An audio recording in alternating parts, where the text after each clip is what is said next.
everyone, I'm Kathy Dawson.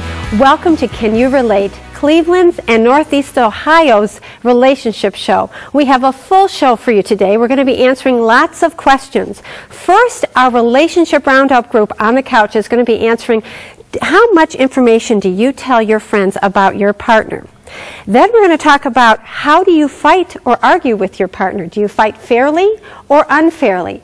And then we're going to answer the age-old question of what do women really want? But first, we're going to talk about the relationship between you and your lawn and your health. So let's get started.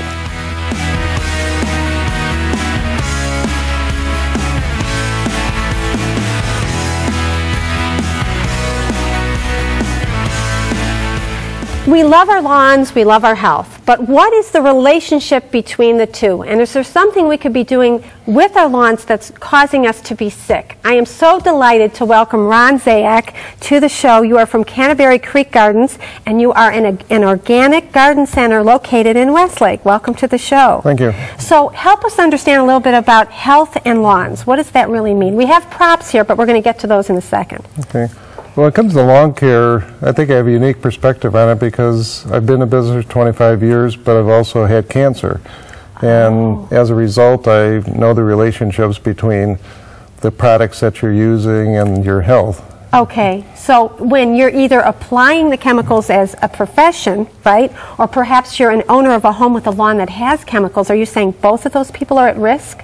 Well, yes. Okay. Anybody comes in contact with it, even when you walk into stores and you inhale that stuff, that's considered a contact exposure. Oh, terrific. Okay, so what do we do about this? Well, you can minimize your exposure to it. You could use organic lawn care products. All right. We've been using them for years. They cost less money. They're easier to use, fewer applications. And I know you talk about, you spend like $40 a year on your lawn. Yeah, and our lawn looks as good as anybody's on our block. Exactly. So now we have some things you want to talk about, different kinds of soil. And I think we're going to start with this one, right? This is pretty much the industry standard of a peat mix. It holds water like a sponge. The problem is it doesn't hold fertilizer.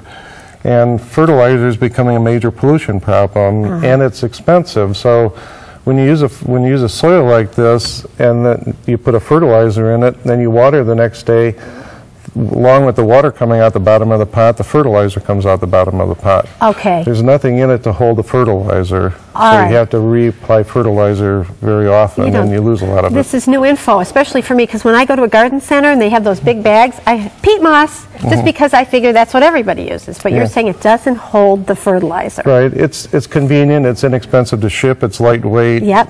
It's easy to carry. Okay, now what's the difference between this one and this one? Okay, this is a compost-based soil. In that amount of soil, there's billions of little creatures in there that are helping your plants grow. Okay. Microscopic. Okay. And what they do is, as you fertilize with that, especially with organic fertilizers, this soil holds on to the nutrients, and so you're not wasting fertilizer, it's not leaching into our water system, it's not polluting the lake. Okay, great. Now what's in this pot? Okay. This is a salad bulb planter, and we can't avoid exposure to toxins anymore, but what we can do is try to make our immune system as strong as possible.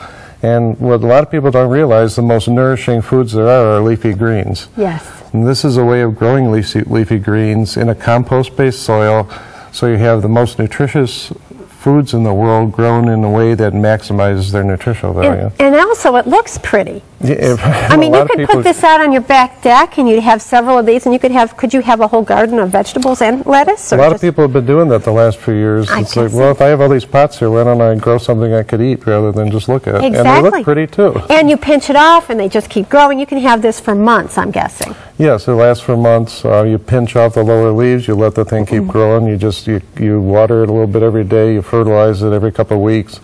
And you try to harvest every day or two, because if it gets overgrown, it'll actually slow production down. Now I want to mention a couple things about you and your place, because you have a great website. You have summer seminars about these kinds of salad bowl pot things, and you also have this thing where you give away salad. You don't give away; you sell salad, but it's organic salad that you've made, and every Saturday at 2:30 it's available. Right. All right.